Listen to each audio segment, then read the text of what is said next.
정말 이 귀한 복음이 있는 이 부산제일교회, 우리는 하나님이 우리를 쓰시는 다 각자의 쓰임이 있는 줄 믿습니다. 교회의 주인은 한 분밖에 안 계십니다. 오직 하나님 그분만이 주인입니다. 우리는 각자 주인이 아니라 맡은 각자의 달란트를 가지고 각자 지체로서의 그 역할을 충실히 감당할 뿐입니다. 하나님이 허락하시는 그날까지 우리에게 주어진 일, 어떤 분은 큰 일을 하는 것 같고 어떤 분은 작은 일을 하는 것 같지만 하나님은 한 사람 한 사람의 축복뿐만 아니라 우리가 지체로서 다 어우러져 있을 때 우리 모두가 하나님의 영광을 위하여 각각의 지체 하나하나가 전체로서 쓰임받는 것을 보시고 우리 모두에게 축복하시리라 믿습니다. 그 축복이 이 부산제일교회 성전을 위하여 이어지리라 확신합니다. 우리는 하나님이 쓰시는 동안 쓰임받고 갈 거지만 이 귀한 복음 있는 이 성전은 우리가 씨 뿌리고 자라게 한 그들이 우리보다 훨씬 큰 영광의 도구로 쓰임받는 한 세대가 아니라 아버지께서 천대까지 복을 주신다고 하셨사오니 이 귀한 그리스도의 복음 있는 이 부산제일교회는 천대 만대 아버지의 영광의 도구가 될 줄 믿습니다.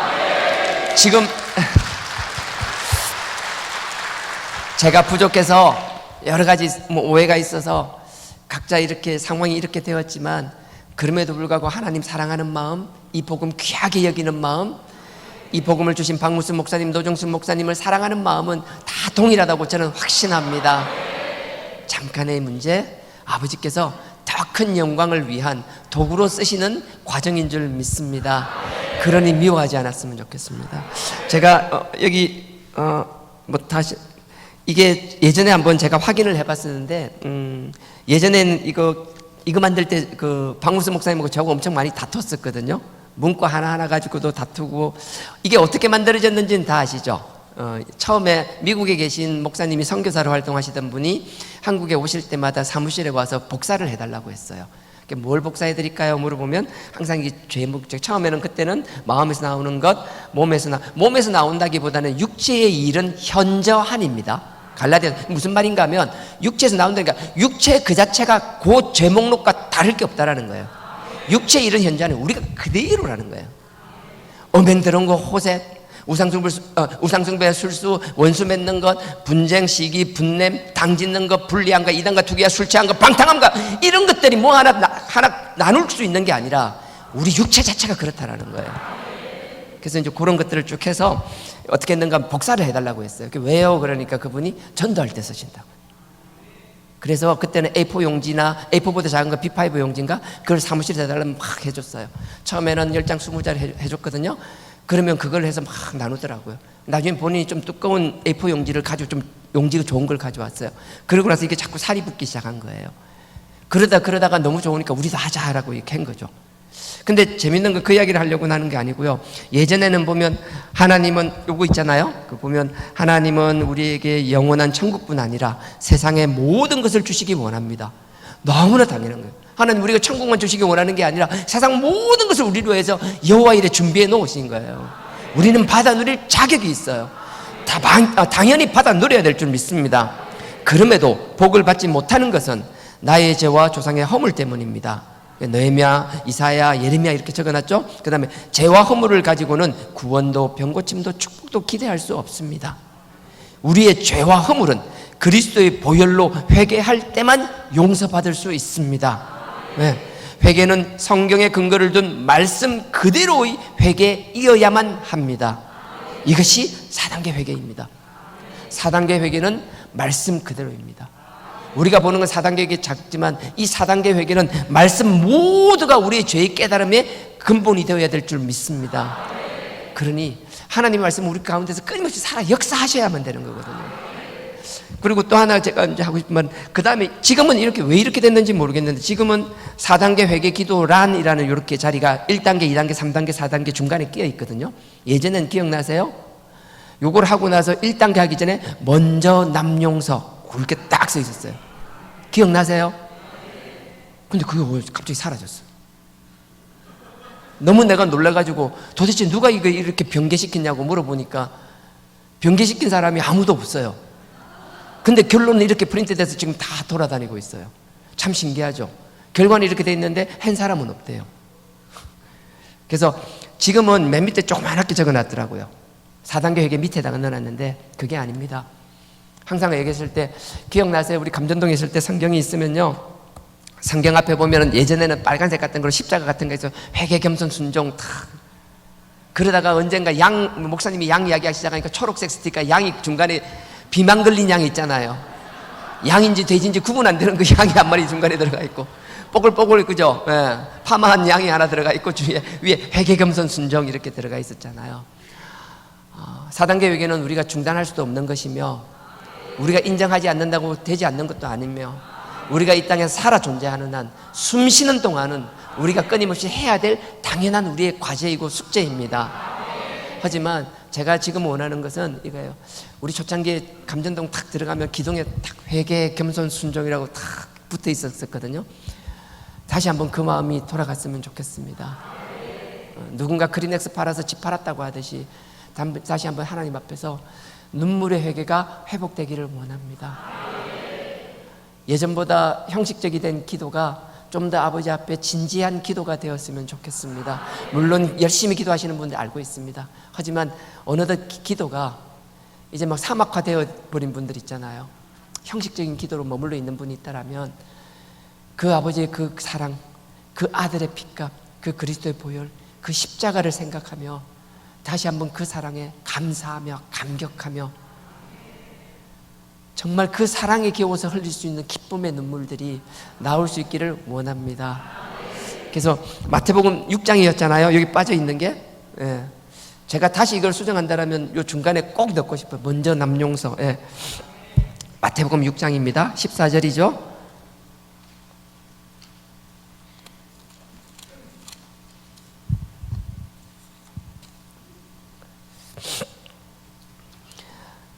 마태복음 6장 14절입니다. 제가 읽겠습니다. 너희가 사람의 과실을 용서하면 너희 천부께서도 너희 과실을 용서하시려니와.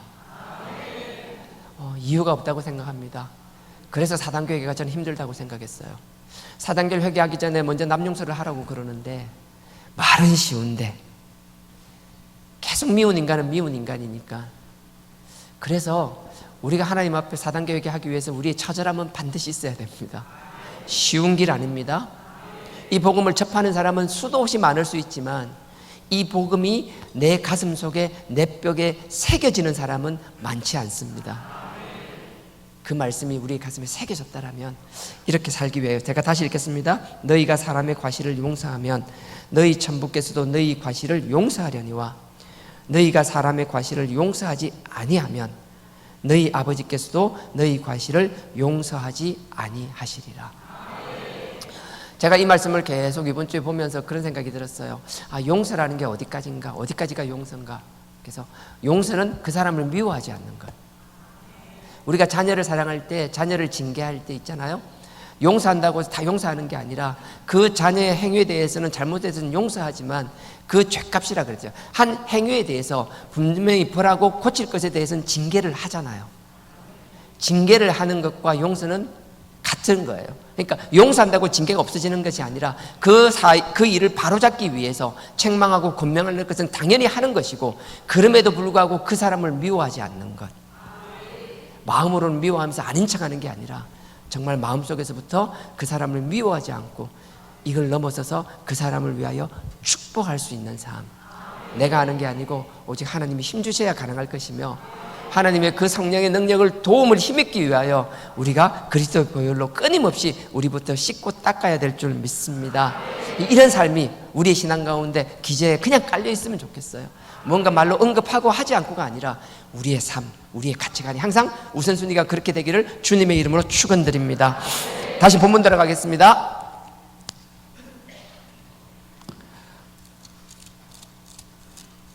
사사기 6장입니다. 지난번 얘기했습니다. 하나님께서는 정말 숨어서 그 포도주 털에서 막 타작을 하고 있는, 밀인지 볼인지 모르겠지만 그걸 막 타작하고 있는 여호수아에게 나타나셨습니다. 그러고서 하나님이 큰 용사여라고 말씀을 하셨죠. 이게 말도 안 되는 말씀을 하셨는데 이 여호수아가 거기에 대해서 부정합니다. 그 말씀을 하시기 전에 하나님께서는 참 재밌는 게, 그전에는 문제가 있을 때마다 이스라엘 백성들이 복 주면 타락하고 하나님을 떠나고 하나님이 아닌 다른 것을 쳐다보게 되고, 처음에 양다리 걸치고 곁눈질 하다가 어느덧 하나님이 아닌 다른 것을 먼저 섬기고 있고, 하나님이 그런 모습을 볼 때마다 하나님은 질투의 하나님이라 그러잖아요. 너희들이 자범죄나 여러 가지 죄는 지을 수 있지만 너희들이 의도적으로 나 아닌 다른 것을 쳐다보는 건, 그 꼴은 정말 보기 싫다라는 거예요. 그래서 하나님이 징계하셨어요. 책망하셨어요. 징계 책망하니까 뭐예요? 남이 아니라 정말 옆에서 감히 예전에 내하고 눈도 못 마주칠 것 같은 사람들이 하나님께서 나를 징계하시고 책망하기 위하여 말도 안 되는 그들에게 축복하시고 그들의 힘을 주시고 그들이 강성하게 하셔서 나를 침략하고 나를 조롱하고 나를 비참하게 만드는 도구로 쓰셨다라고 그러는 거예요. 그때마다 하나님은 누구예요? 하나님께서 사사를 세우셔서 그들을 물리쳐 주시고 구원해 주셨습니다. 그게 하나님의 법칙이었어요. 근데 여호수아 때만큼은 그렇게 하지 않았어요. 사사를 세우기 전에 먼저 선지자를 부릅니다. 먼저 선지자를 불러서, 여기 보면 7절부터 나오죠. 7절부터 쭉 나오는데 8절에 보면 이렇게 나옵니다. 여호와께서 이스라엘 자손에게 한 선지자를 보내사. 그 선지자가 불러서 뭐 했죠? 하나님의 역사, 우리를 구속하기 위한, 우리를 구원하기 위한 그 구원사를 쭉 읊는 거예요. 지금 너네들이 볼 때는 이렇게 절망 가운데 있는 것 같지만 하나님은 너희를 구원할 때 그냥 구원하는 것이 아니라 하나님이 태초에 너희를 창조하신 이후에, 아브라함을 선택한 이후에 애굽에서부터 쭉 역사를 봐라. 너희들은 타락하고 범죄하고 떠나갔지만 그럼에도 하나님은 너희를 사랑하는 마음으로 그때마다 강권적인 능력으로 너희를 구원해 주지 않았냐. 잊지 마라. 정말 미련한 인간은 하나님이 나에게 주신 은혜밖에 모르고 사는 인간. 정말 하나님 앞에 백성은 뭔지 아세요? 정말 하나님 앞에 자녀다운 사람은 뭔지 아세요? 내가 받은 은혜가 있다라면, 내가 받은 사랑이 있다라면 내가 받은 사랑과 내가 경험한 은혜만에 집착하는 것이 아니라, 나에게 사랑하셔서 이를 사랑을 주시고 은혜를 베풀어 주신 하나님이 나 외에 하나님이 사랑하는 모든 백성에게 어떻게 역사하시며 그들에게 은혜를 어떻게 부어주시며, 그것을 보면서 나에게만 역사한 하나님이 아니라 우리에게 역사하신 그 하나님의 광대한 능력을 인정하는 것. 그러므로 하나님을 향한 목표가 같으며 하나님의 도구로 쓰임받고 있다라면, 내가 누군가를 비난하고 그들을 잘라내고 뭐하나 모르겠어요 하여튼 판단하는 것이 아니라, 그들에게 역사하시는 하나님을 보며 내가 깨닫고 하나님을 경외하는 삶, 그러므로 더 하나님 앞에 경배드리는 삶을 살 수 있는 것, 그게 예배잖아요. 그러니 나만 옳은 것이 아니에요. 하나님이 지체로 주셨고 각자 달란트가 다르고 은사가 다르고 하나님의 살아 역사하시는 경험들이 다 달라요. 내 경험에만 매몰되지 않고 하나님의 크신, 예전에 박문수 목사님께 코끼리 비유 참 많이 했었잖아요. 내가 하나님을 다 안다라고 착각하는 것이 아니라 나에게 주신 것에 감사하며, 그래서 더 회개하며 더 낮추고 겸손하며 사람이 아닌 아버지의 말씀, 아버지 앞에 순종하는 나와 여러분 되기를 주님의 이름으로 축원드립니다. 그래서 하나님 선지자를 통해서 그렇게 말씀을 선포하셨어요. 근데 미련한 인간들이 깨닫지를 못해요. 벌써 하나님을 떠나고 다른 곳에 눈길을 돌리기 시작하면 아무리 하나님께서 선지자를 직접 보내서 하나님 말씀을 선포해도 안 들려요.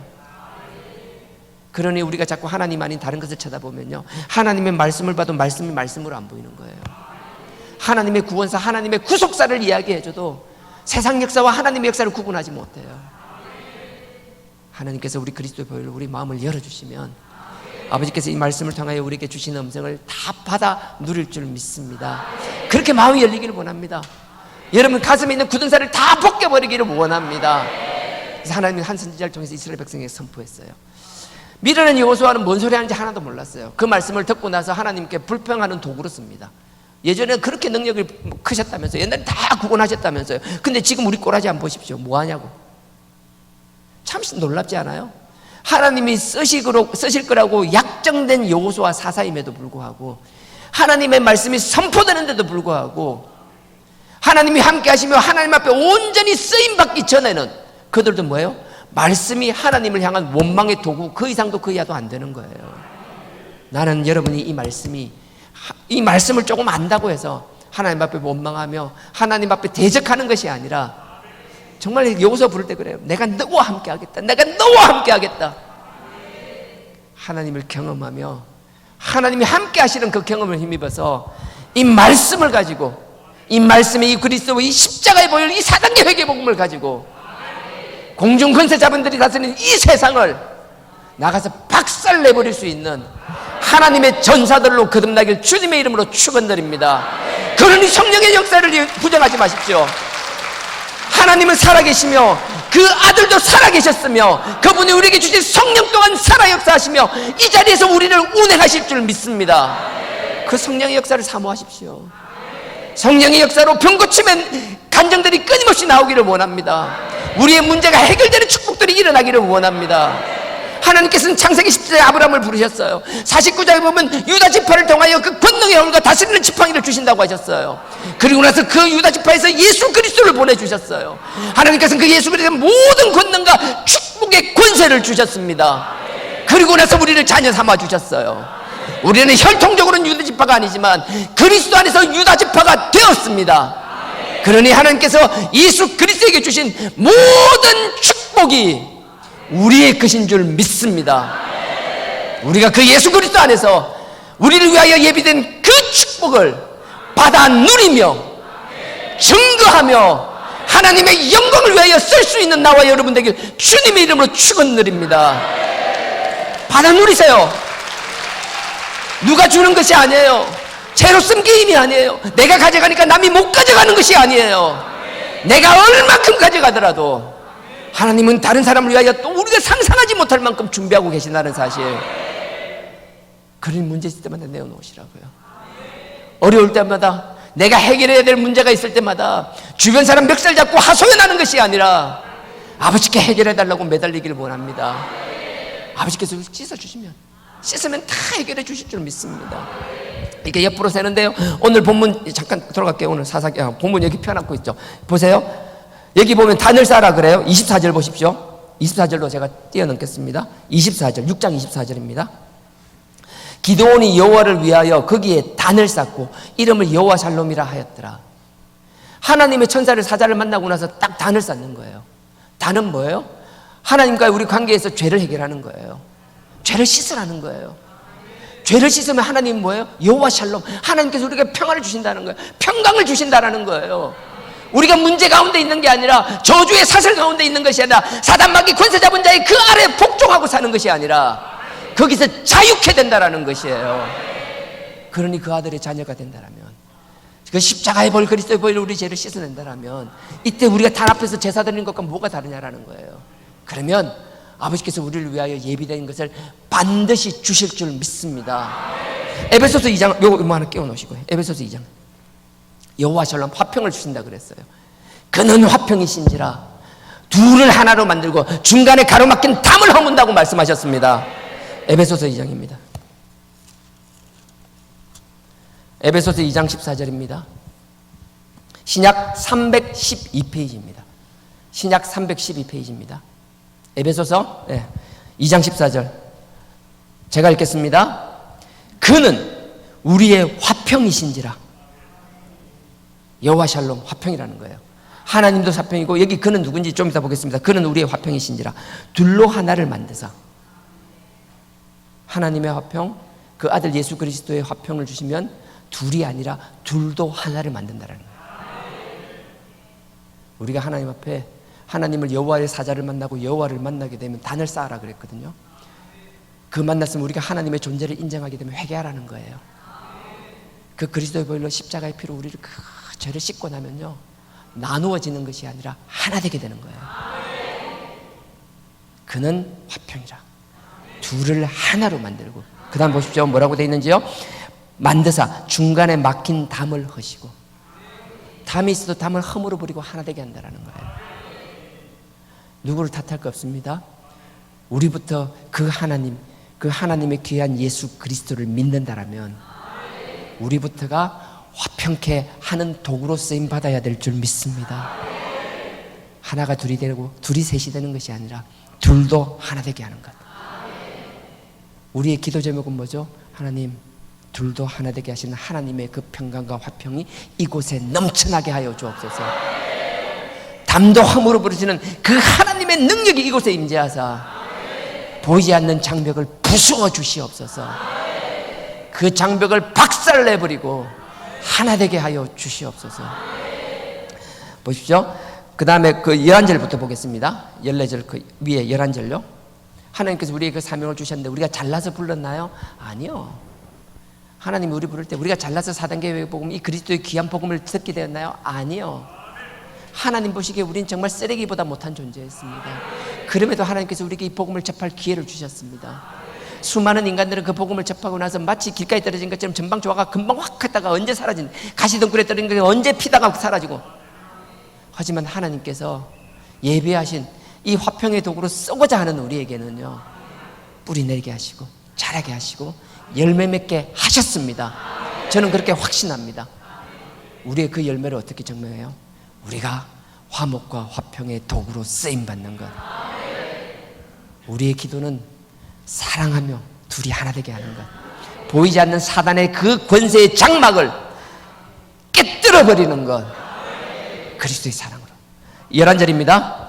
그러므로 생각하라. 너희는 그때에, 우리가 하나님의 은혜를 입었을 그때에, 우리가 이 복음을 접했을 그때에, 육체로는 이방인이요, 우리는 하나님의 자녀가 아니었어요.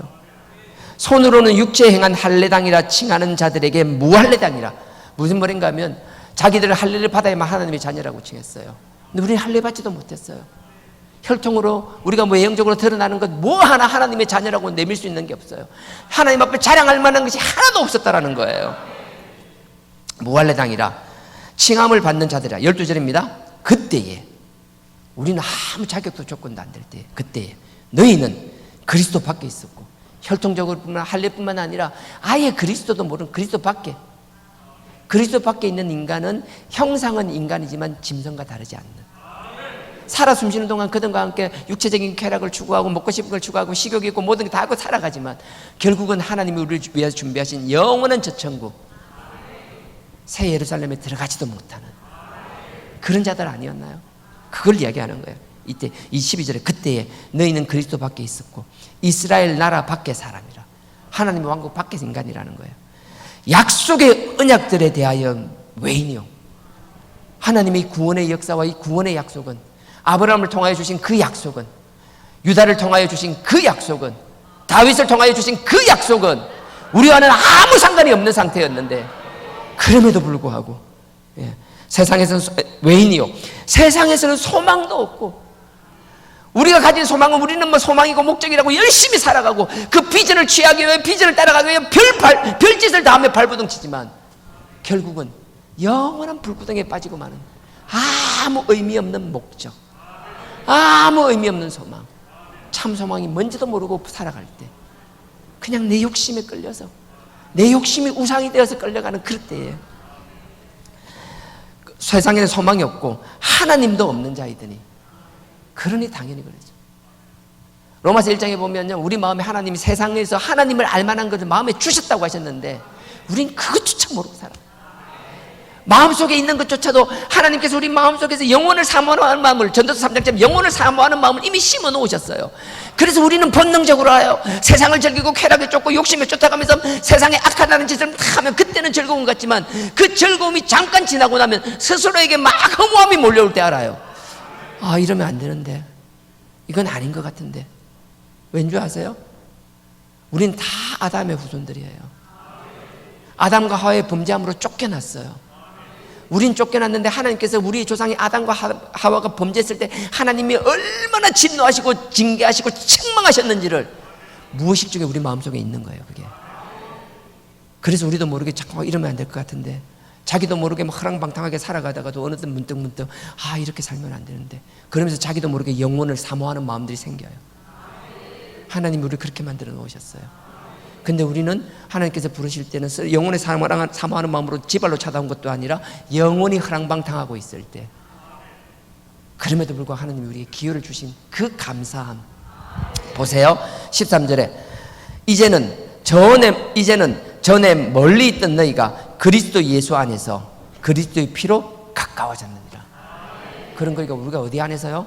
13절 다시 읽습니다. 이제는 전에 멀리 있던 너희가, 아니 내가, 우리가, 하나님은 멀리 있던 우리가 그리스도 예수 안에서 그리스도의 피로 가까워졌느니라. 우리는 그리스도의 피를, 그 보혈을 의지한다라면, 그 십자가의 보혈을 의지한다라면요, 우리가 4단계 회개한다라면요, 정말 여러분들 그리스도의 보혈을 의지하십니까? 그 십자가의 보혈이 우리의 죄를 씻는다고 확신하십니까? 사랑계획을 통하여 하나님이 역사하신다는 걸 확신하십니까? 그렇다면 14절이 되지 않을 수 없다는 거예요. 그러면 우리는 14절 다시 읽습니다. 그는 우리의 화평이신지라 둘로 하나를 만드사 중간에 막힌 담을 허신 분이라는 걸 우리가 고백할 수밖에 없으며 우리가 그 길을 따라갈 수밖에 없다는 거예요. 누구를 정죄해요? 하나님께서는요, 우리가 하나님 앞에 사단계획 할 때마다 그 죄를 말끔하게 씻어주십니다. 여러분 중보기도 할 때 조심해야 될 게 뭔지 아세요? 누군가의 잘못된 걸 듣고 함께 기도해 줬다면요, 하나님이 정말 그 사람이 눈물로 하나님 앞에 사단계획 하고 하나님의 치유하심과 하나님의 회복, 하나님의 용서를 경험했다라면요, 우리가 그 사람을 위해 했던 중보기도 했던 모든 안 좋은 것들은 우리는 우리 머릿속에서 완전히 지워버려야 되는 거예요. 근데 쉽지 않죠. 왠지 아세요? 이거 잠깐만 끼워놓고 계시록 한번 갔다 올게요. 에베소서 했으니까 그냥 바로 계시록 가겠습니다. 계시록 12장. 사단 마귀가 우리를 어떻게 조종하는지 아세요? 계시록 12장 7절입니다. 계시록 12장입니다. 그래서 우리가 남의 약점이나 안 좋은 걸 들을 때마다 정말 기도 많이 해야 됩니다. 지금은 내가 그 사람을 사랑하는 마음으로 중보기도 하고 있는데 이게 내 마음이 조금만 흔들리면, 내가 하나님 앞에서 그 그리스도의 보혈을 의지하는 게 조금만 게을러진다면, 하나님 앞에 내가 죄인이란 사실을, 완전 전적 죄인이란 사실을 잊기 시작한다면, 내가 어느덧 다른 사람들 위해서 그 사람들을 판단하고 정죄하고 내가 감별하는 사람이 되어버리는 거예요. 그래서 조심하셔야 돼요. 하나님 용서하시는 데서는 우리는 누구도 감히 그것을 다시 끄잡아내서 얘기할 권한이 없어요. 죄 용서는 하나님만이 하십니다. 우린 중간에 그 중보기도의 도구로 쓰였을 뿐이에요. 우리가 뭔데 왜 지나간 그 사람의 약점을 다시 끄잡아내요? 보세요. 12장 7절입니다. 하늘에 전쟁이 있으니 미가엘과 그의 사자들이 용으로 더불어서, 용은 귀신 사단 마귀를 말하는, 용으로 더불어 싸울세. 용과 그의 사자들도 싸우니, 용만 싸우는 게 아니고 그 사탄의 꼬봉들도 같이 싸웠다라는 거예요. 예, 싸우니라. 8절. 그런데 이기지를 못하죠. 당연히 못 이기죠. 예. 이기지 못하여 다시 하늘에서 저희의 있을 곳을 얻지 못한지라. 사단마귀도 처음에 하늘에 있었어요. 우리가 감히 대적할 수 있는 존재 아니에요. 우리 뭐 사단마귀 싸우면 이길 것 같죠? 에이, 꿈 깨요. 우리 못 이겨요. 우리 잽도 안 돼요. 예. 그냥, 하여튼 9절요 보세요. 하늘에서 쫓겨납니다. 9절. 큰 용이 내어 쫓기니 그 큰 용을 옛 뱀이라고도 하고 마귀라고도 하고 사단이라고도 하고. 마귀 사단이 같은 말이에요. 사단 마귀라 그러잖아요. 마귀라고도 하고 사단이라고도 하는 온 천하를 꿰는, 온 천하를 미혹하는 거. 근데 사단 마귀가 미혹한데 어떻게 미혹하는지 뒤에 나올 거예요. 꿰는 자라 땅으로 내어 쫓기니 그의 사자들도 저와 함께 내어 쫓기니라. 사단 마귀는 이름이 다르지 하나예요. 사탄이 왔는데 지 꼬봉들을 데리고 같이 쫓겨났어요. 하는 일이 뭔지 보세요. 사탄이 자기 꼬봉들 데리고 시키는 일이 그 밑에 나옵니다.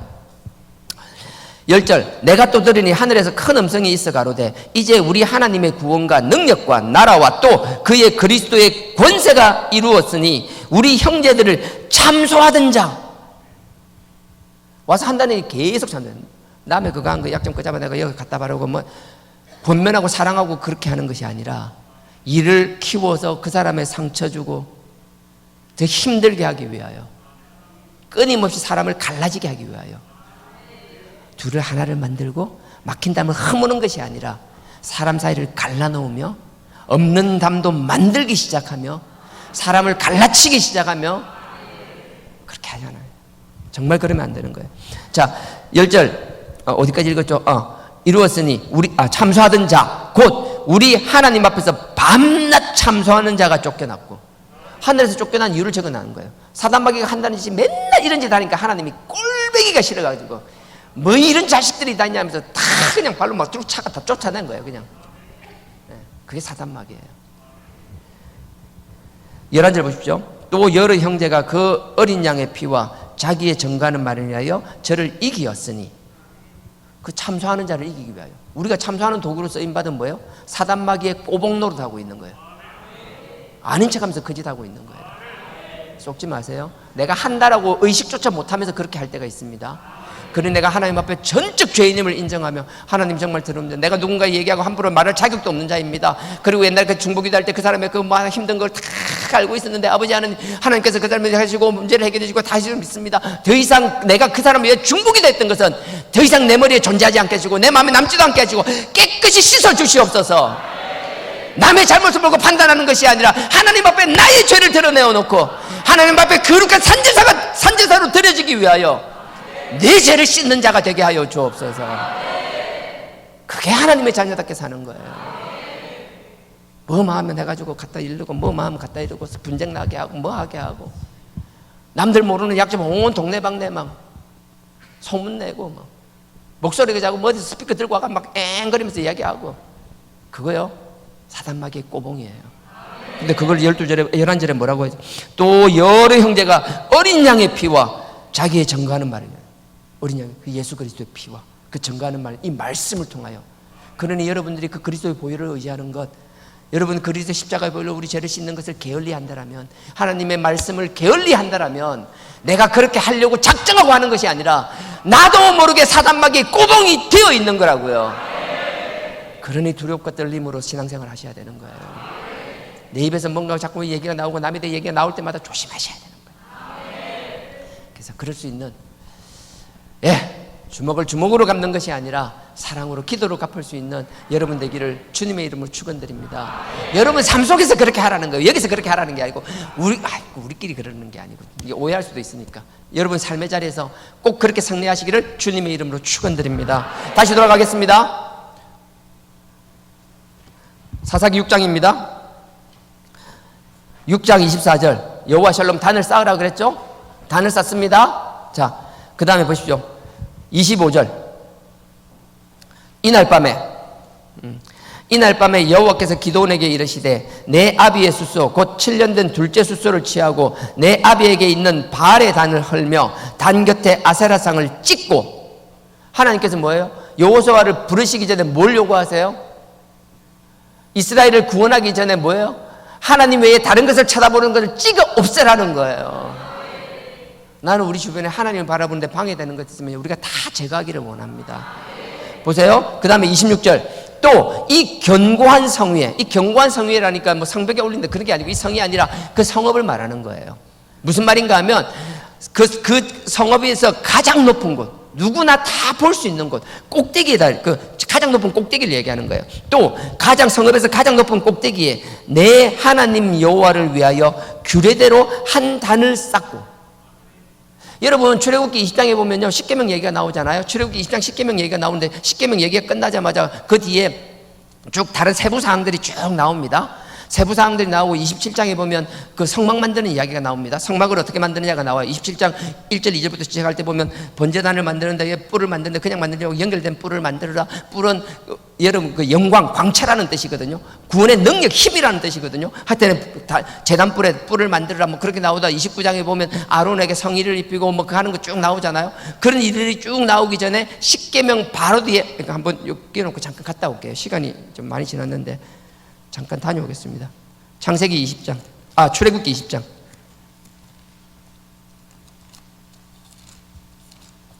출애굽기 20장 맨 뒤에 보십시오. 24절 5절 이 정도입니다. 출애굽기 20장.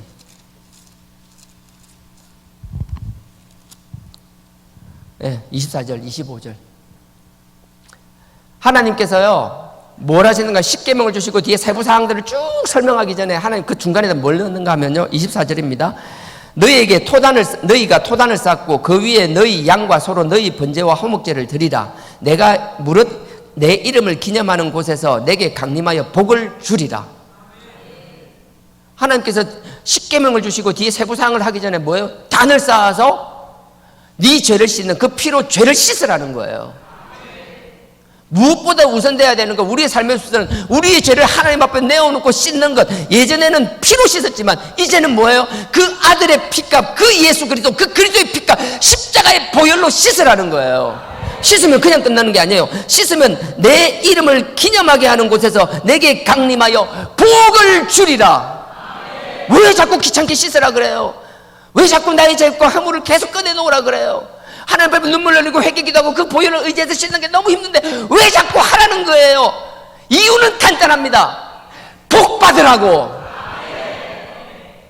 회개와 하나님이 우리를 준비하신 복은 분리될 수가 없어요. 남들은 기복적이라고 아니요, 목적 없는 복을 구하는 것이 아니라 하나님 앞에 자녀답게 우리가 정말 정결하게 살아감으로, 우리 부모가 자식이 이쁜 짓 하면 그냥 주고 싶어서 막 안달이 나듯이 그 하나님이 주시는 그 복을 받아 누릴 수 있는 나와 여러분 되길 주님의 이름으로 축원드립니다. 토단으로 번제단을 쌓은 거예요. 그 다음에 뒤에 보십시오. 25절에 또 단이 나옵니다. 이번엔 돌로 된 거, 흙이 아니라. 25절. 내가 내게 돌로 단을 쌓거든 다듬은 돌로 쌓지 말라. 내가 정으로 그것을 쪼면 부정하게 함이니라. 너가 흙으로 쌓지 말고, 흙으로도 쌓는데 흙 말고 만약 돌로 쌓게 되면은 못 내려고 하지 말고. 그래, 너 그냥 남 보여주려고 그럼 뭐 과장하지 말라는 거예요. 그냥 있는 그대로 자연적으로 하라는 거예요. 왜요? 네 모습은 다듬어지기 전에 그냥 그대로라는 걸 하나님 앞에 내어놓으라는 거예요. 그래서 하나님 번제단에서 그 동물의 피를 씻을 때마다 하나님 앞에 가식적으로 다듬어진 것이 아니라 하나님 내 꼬라지 이렇습니다. 이게 그냥 내 모습 그대로입니다. 그리스도 피로 씻어달라고. 그렇게 기도할 수 있는 나와 여러분 되길 주님의 이름으로 축원드립니다. 그래서 하나님이 여호수아에게 다시 오면 여호수아 사사기 6장도 이렇게 단을 쌓으라는 거예요. 근데 이 단을 규례대로 쌓는데 어디예요? 그 성벽 누구나 볼 수 있는 곳에 쌓으라는 거예요. 바알 제단은 박살내버리라는 거예요. 바알의 제단을 박살내고 나서 뭐예요? 아세라상이 나무로 된 게 있어요. 그 아세라 신상을 나무로 찍어가지고요, 그 나무로 찍은 다음에 그 나무를 가지고 뭐예요? 그걸 번제물로 드리라는 거예요. 그거를, 그 나무를 뗄감으로 써서 하나님께 드리라는 거예요. 하나님께서는요, 이 세상의 것들 쳐다보는 걸 정말 싫어하십니다. 하나님은 질투의 하나님입니다. 당신 이외에 그 누구도 당신을 바라보는 선상에 있기를 원치 않으시는 분입니다. 이 우선순위는 흔들리지 않기를 주님의 이름으로 축원드립니다. 시간이 너무 지나가서 읽지는 않겠습니다. 그러고 나서 세우는데요, 종 10명을 데리고 와서 박사를 냅니다. 난 너무 은혜 받았어요. 종 10명, 종 10명. 이 종 10명이 뭔데 되면 그냥 10명이 아니라 10명 중에 10명이 아니라 많은 종 중에서 10명을 골랐다라는 거예요. 하나님께서 이 여호수아를 쓰실 때 정말 이 바알 제단과 아세라상을 찍었을 때 그 지역 사람들이 이 여호수아를 막 죽이려고 눈이 벌겋게 돼서 차다 나섰어요. 여호수아를 그냥 패 죽이려고 했어요. 때려 죽이려고 했어요. 모든 사람이 알았어요. 이렇게 제단을 허물고 그 아세라상을 찍으면 어떻게 될지 다 알았어요. 종들은 몰랐을까요? 알았어요. 왜 몰라요?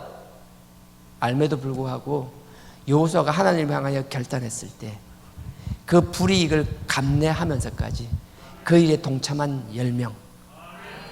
하나님 많은 사람 쓰시는 거 아니고요, 불이익을 감내하더라도 하나님 앞에 서야 할 자리, 해야 할 일을 하는 사람.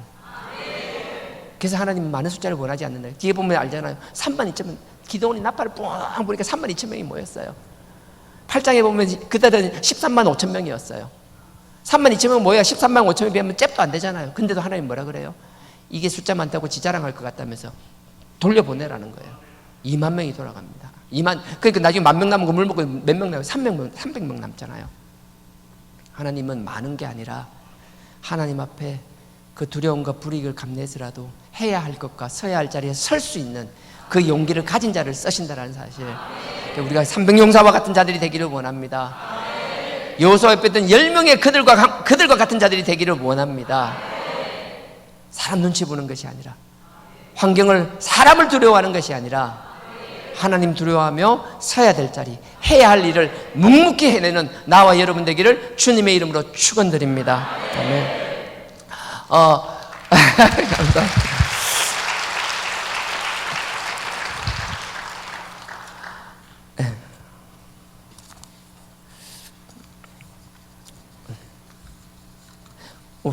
후찬양을 주님 다시 오실 때까지 뭐 선교사 파송하는 것도 아니고 오늘 좀 분위기가 너무 엄중한데 죄송합니다. 혼자 흥분하고 혼자 막 요구하는 거 많고, 뭐 여러분 선택이니까. 자, 주님 다시 오실 때까지. 잠깐만 가사 먼저 부를게요. 주님 다시 오실 때까지 나는 이 길을 가리라. 좁은 문, 좁은 길, 나의 십자가 지고 나의 가는 이 길 끝에서 나는 주님을 보리라. 영광의 내 주님 나를 맞아주시리. 주님 다시 오실 때까지 나는 일어나 달려가리라. 주의 영광 온 땅 덮을 때 나는 일어나 노래하리.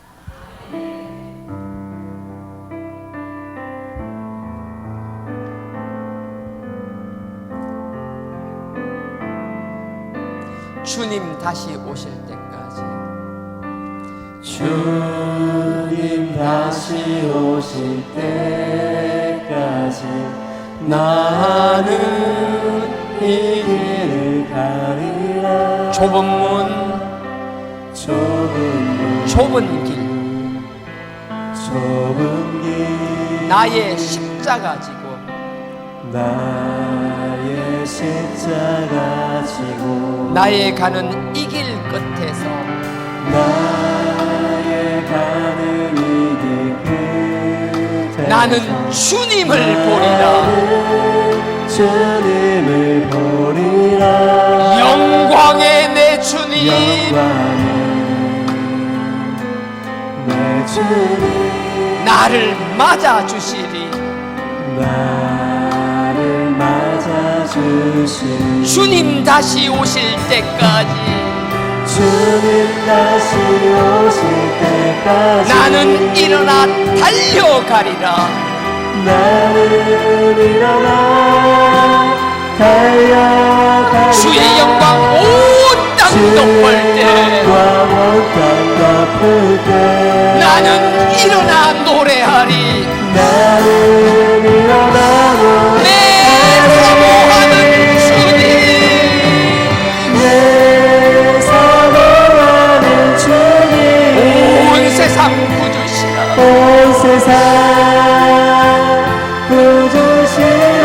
내 사모하는 주님, 내 사모하는 주님 영광의 왕이시라. 영광의 왕이 다시 한번 하겠습니다.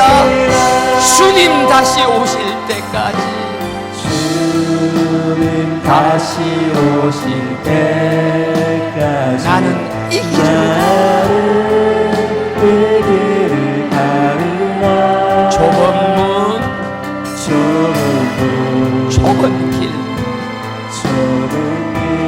나의 십자가 지고, 나의 십자가 지고 나의 가는 이 길 끝에서 나의 가는 이 길 나는 주님을 보리라. 나는 주님을 보리라.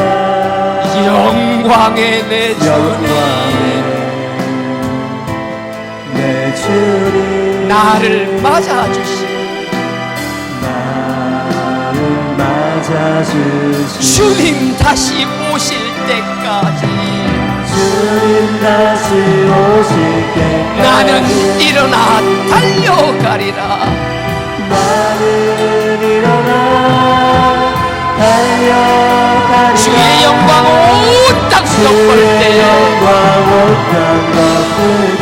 나는 일어나 노래하리. 내 사모하는 주님,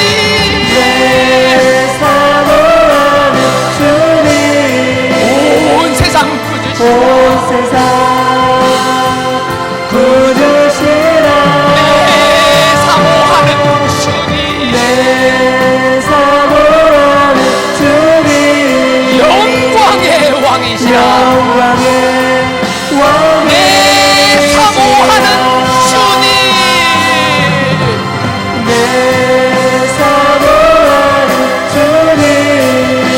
온 세상 구주시라. 내 사모하는 주님, 내 사모하는 주님 영광의 왕이시라. 아버지 하나님, 저희들을 불러주시고 이 귀한 복음 만나게 하시고 이 복음의 열매를 맺게 하시니 감사합니다.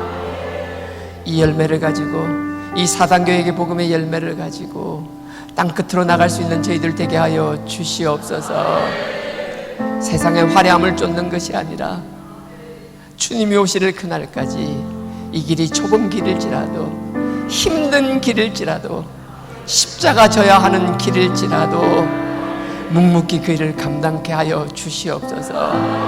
아버지 하나님, 아버지의 영광을 위하여 그 길을 가기를 원하는 우리 성도님들, 아버지 앞에 그 그리스도의 보혈, 십자가의 보혈, 이 4단계의 복음으로 죄를 씻으며 아버지 보시기에 정결한 자들이 되기를 원하는 삶을 살고 있사오니 아버지께서 약속하신 그 축복을 허락하여 주시옵소서. 아버지 앞에 우리가 복을 받기에 부끄럽지 않는 자 되게 하여 달라고 좀 더 열심히 4단계 기도하며 아버지의 영광에 좁은 길 좁은 문이라도 마다않는 저희들 되게 하여 달라고 이 시간 다같이 주여 삼창하고 기도드리겠습니다. 주여 주여 주여.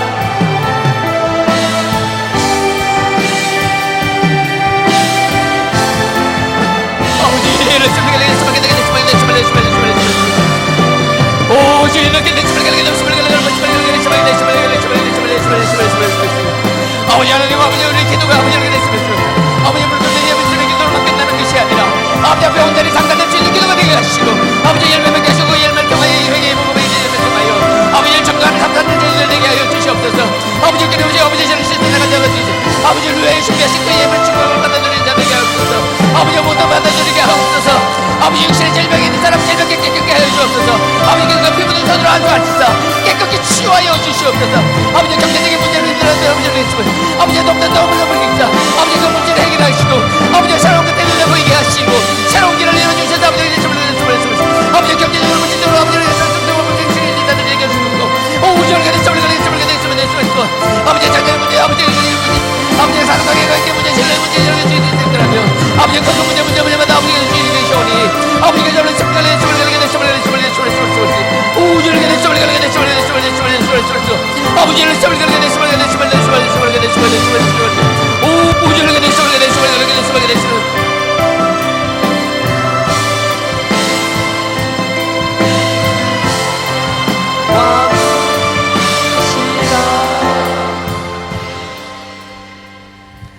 아버지 하나님, 아버지께서 준비하신 축복을 받아 누리는 자들이 되기를 원합니다. 아버지께서 준비하신 복만 바라보는 것이 아니라 우리의 삶과 우리의 눈과 마음은 우리의 죄를 씻는 제단에 가 있게 하여 주시옵소서. 아버지께서 물질의 축복을 주실 줄 믿습니다. 질병의 문제를 고쳐주셔서 영광의 간증의 도구로 쓰실 줄 믿습니다. 인간관계의 저주의 사슬을 끊어주실 줄 믿습니다. 진로의 문제도 해결해 주실 줄 믿습니다. 만남의 문제도 해결해 주실 줄 믿습니다. 아버지 해결하여 주시옵소서. 우리가 생각지도 못한 것으로 채우고 넘치게 하여 주시옵소서. 예수님 이름으로 기도드렸사옵나이다. 아멘. 하늘에 계신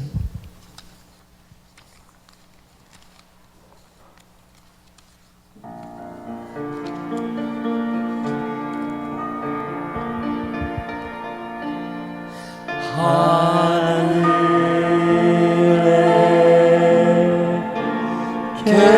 계신 아버지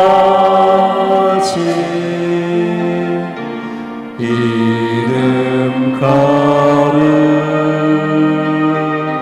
거룩하사 주님 나라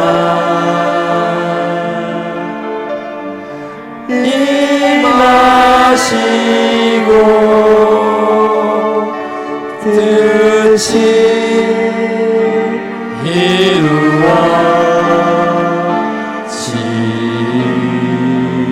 이루어지이다. 일용할 양식 주시고 우리들의 큰 죄 다 용서하옵시고 또 시험에 들게 마시고 악에서 구원하소서. 대개 주의 나라 주의 권세 주의 영광